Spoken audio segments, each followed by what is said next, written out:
after Santa Claus, Krampus, the U.S. government, the police, and Jesus, what we needed was another person making sure we were on our best behavior. What's going on, Dungeon Dwellers? Welcome back to Dave's Dungeon. I am here once again, the one, the only, Dungeon Master Dave, trying to keep his name off of all the lists, bringing you another episode of Spooktober 2023. And this time, we are bringing you Let Us Pray, movie from 2024.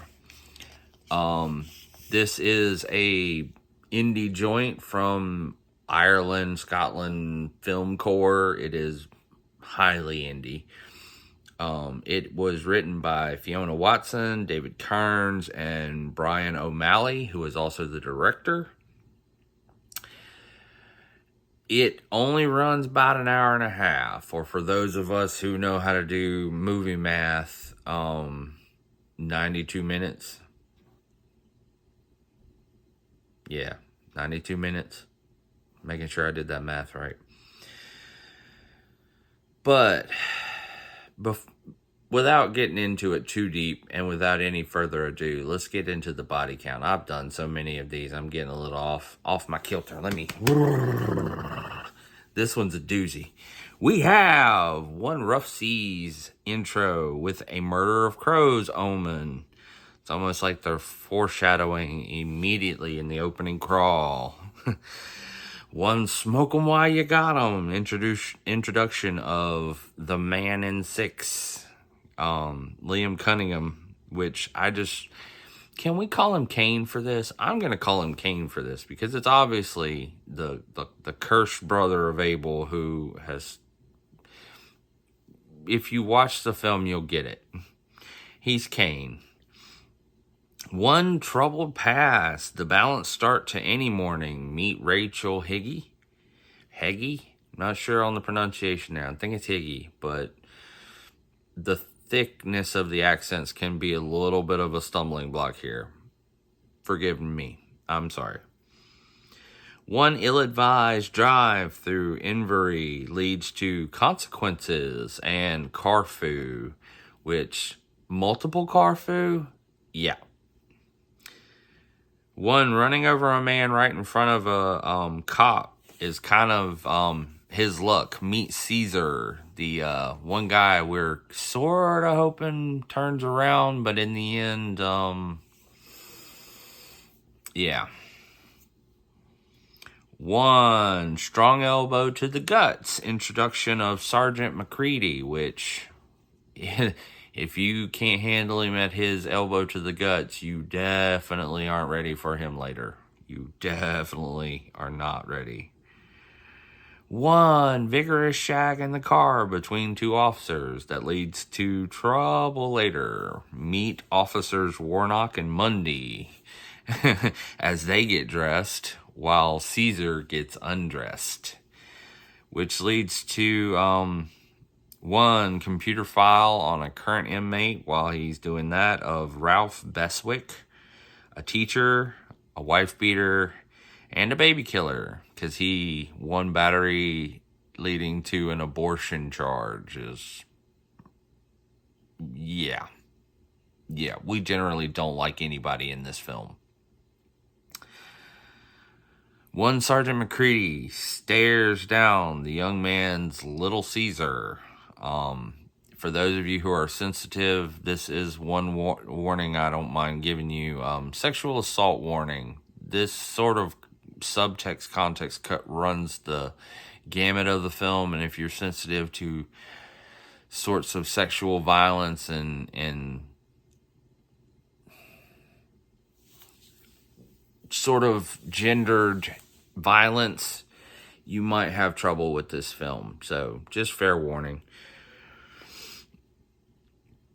One Bloody Headlight, but no victim. No victim, no crime trope quote.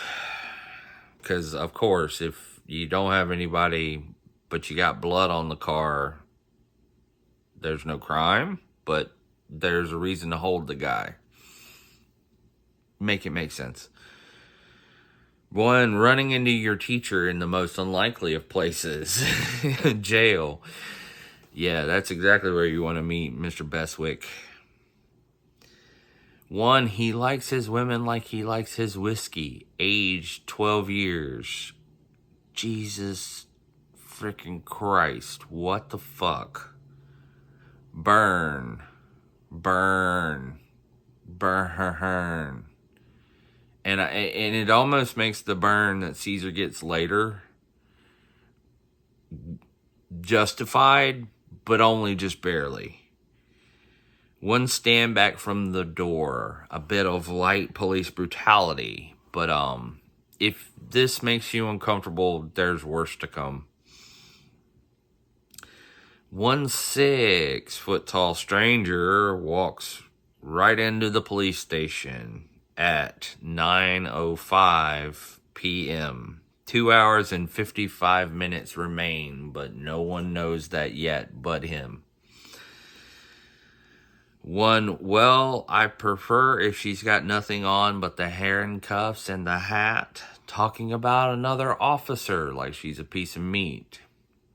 That won't lead us to trouble later, will it? 1, so we're all playing doctors and nurses now, are we? Enter one fucked up Dr. Duncan Hume.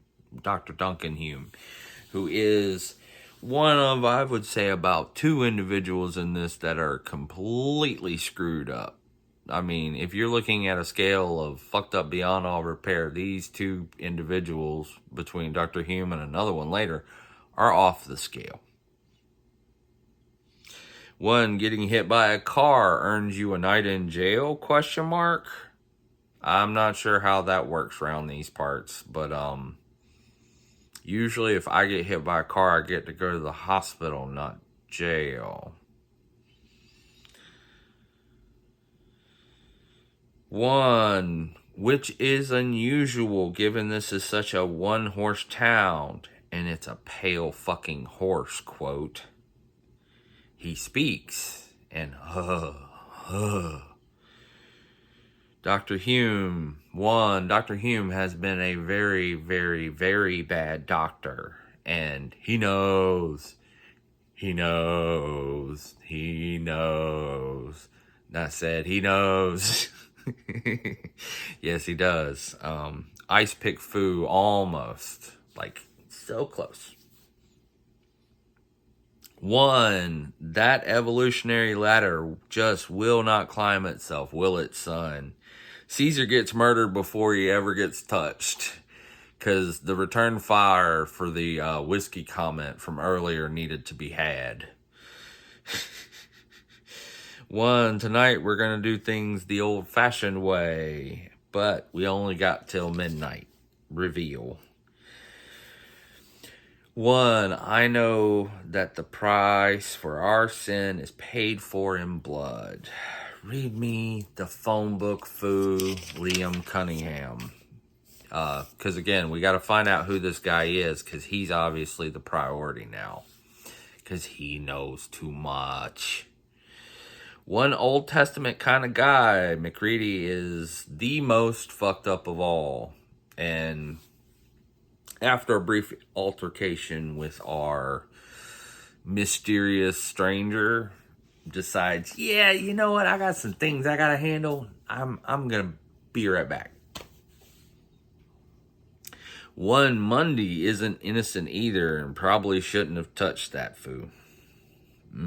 Probably shouldn't have touched that. 1, leaving 1 officer to guard 4 souls always seems like a bad idea, because it is. 1 ominous cut to a clock at 11:10, 50 minutes to midnight. Teaser, sizzler, get in the pressure of this film. Now, I will say, this film is developing drama a lot more effectively than some of the other films that just, instead of developing the drama, you're nervous because this guy over here is doing shit and you're worried about what he's doing now because you don't know where he is. Versus this movie actually has to work on it a bit. The clock tends to be our pace for, hey, closer we get to midnight, the more this movie is popping off. One police sergeant drinking and driving past a victim foo, which Caesar, if you had just said something, she might have been found. Basically, this is a confirmation that all the police in this scenario suck. One, the cops are either useless, incompetent, or traumatized trope, because I don't think there's a good one amongst this bunch. One, toothache foo hors d'oeuvre in Mr. Beswick's cell, which I just gotta say, man, it's sort of a weird, why do you do that, only to then have him, hey, Mr. Beswick, use headbutt. Pokemon faints, headbutting the cage, hurting itself, foo.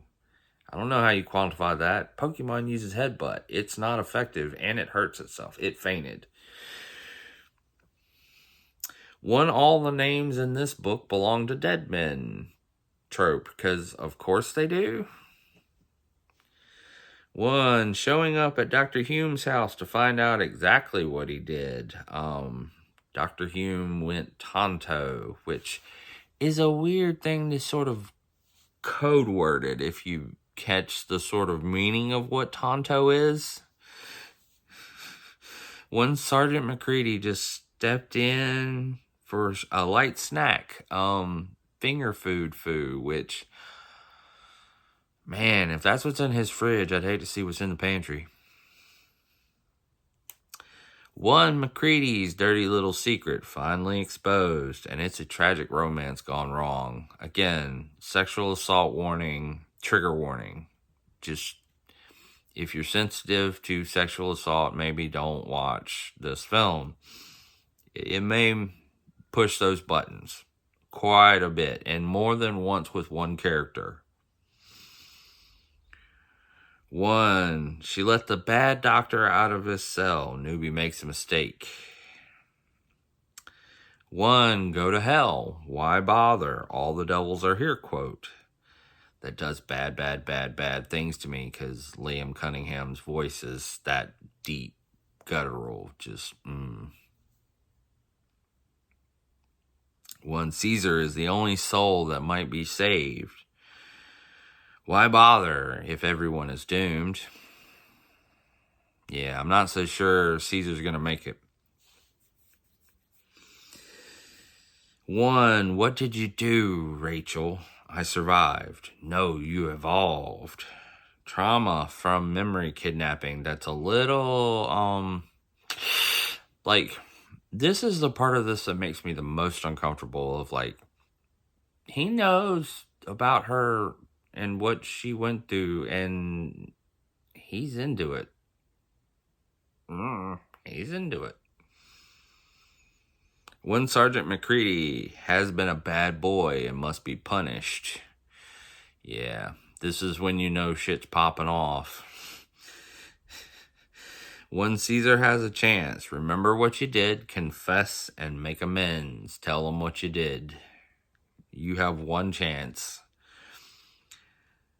One, police brutality will fix this triple homicide, right? Right? Mundy and Warnock get wound up. One, we're not in the salvation game here, Rachel. Just the retribution one, quote. Because the guy in the cell makes more sense than the police. One, spare me the fucking pearls. Get it? Because they're police. They're pigs in more than one way. Huh? Get it? One doctor tried to locate the human souls 3 times and missed. And he fired. And he missed. And he fired again. And he missed. Oh no, it all went wrong. 11:30 on the clock, and it's post-punching time. Table leg impaling foo. All killer, no thriller. So if you're squeamish, look away. One, blame it on the new girl so she doesn't tattletale. Because, yeah, that'll work. When Caesar confesses finally to running into that girl, but about 2 minutes too late. Missed it by that much. One, turns out the guy in number 6 is an old friend of Rachel's from the past. Because, yeah, it's a little creepy, but, you know, if Time Traveler's wife wasn't creepy. One, Warnock and Mundy decide, you know what? Fuck it. Let's kill them all. Police on police violence foo. Which, I gotta say, it hits the spot. It is a knockout drag out. One, the sergeant is back and he's armed for battle. Wearing nothing but the barbed wire. I gotta say, this is a brutality award. And I gotta give it to this commander. One, shooting your friend's favorite part off of himself. Shotgun to the peckerfoo. One, renewal of faith that is anything but holy or serving God. One, Mundy takes a full force lead shot from a street sweeper. Call it karma, quote. One, to forgive is to ignore and condone even, quote, the festering of corruption in the face of good men's inaction and apathy. A moral of a story. Finally, we got one. One, Mundy, you're not allowed to die on me yet. Tanking a shotgun shell and acting like she didn't have anything happen to her. Badass bad girl. One, police station on fire. Under the description of the many-headed beast from the Bible, because it gets biblical. One, rolling chair betrayal, because of course you had to take out my girl Mundy with shotgun double tap. One, Caesar gets his act finally polished up before MacReady finishes all over his chest, because subtext turns to text real fast. One, gas can off the shotgun, explosion foo, with battering ram, prayer sequence, head explosion, finisher. One, stroke of midnight, he comes to collect all the sins of everyone, like Jesus and Santa Claus. And finally, one, it's a cold place living forever without you, quote. One dynamic duo that at least has a chance in heaven or hell forever of working. Dave says this one is 3.5 stars. Not everyone saw this one, and I really gotta say it's a shame because I think it has a lot of good parts and you don't know where it's going, and the whole mystery of the tale is worthwhile. And given who I think are our main sort of character. I don't want to call him a character because the only thing he does is show up, kill people, and be judgy like a millennial. But that's going to do it for this episode. For those of you who don't want spoilers, you need to run off. You need to be like a bird and fly away. Caw, caw, caw, caw. Thank you so much for joining me. Make sure you leave a like. Make sure you subscribe so you know and get more of that good, juicy, scary stuff. Shoo. I love you. You're my favorites. You've been blowing it up. So if you're leaving now, thanks again. Thanks for joining me on these adventures through the dark and through the scary. Till we meet again, Dungeon Dwellers. But gory details. Let's get into some scintillating stuff. I think this is the story of Cain because again, he knows the Bible. He's got this list of people that he's been watching, and he knows their sins, and he's got this sort of side job where he's casting judgment on people who have done evil, and he come and collect it for God. And so it's like, okay, maybe there's something to this guy is Cain. Just throwing that out there. I think that may be more text than subtext, but he's never named. His name is actually, I think, 6 in the one thing I read of like what the names were on the cast thing. Pardon me, I've got a little something in my throat, so if you hear me kind of, it's because I'm got a frog. But MVPs, let's go ahead and do that. For Liam Cunningham as 6, Pollyanna McIntosh as Rachel, which yes, please, more of Pollyanna. 1, Hannah Stanbridge as Jennifer Mundy. 1, Douglas Russell as McCready, which all of those, they did phenomenal. And I gotta say, this is a movie of mostly like no names, and not many people actually saw it from any list I've seen. So that's the only sort of letdown here, is that I wish more people saw this. But what else do I want to discuss? Yeah, this one actually has a moral.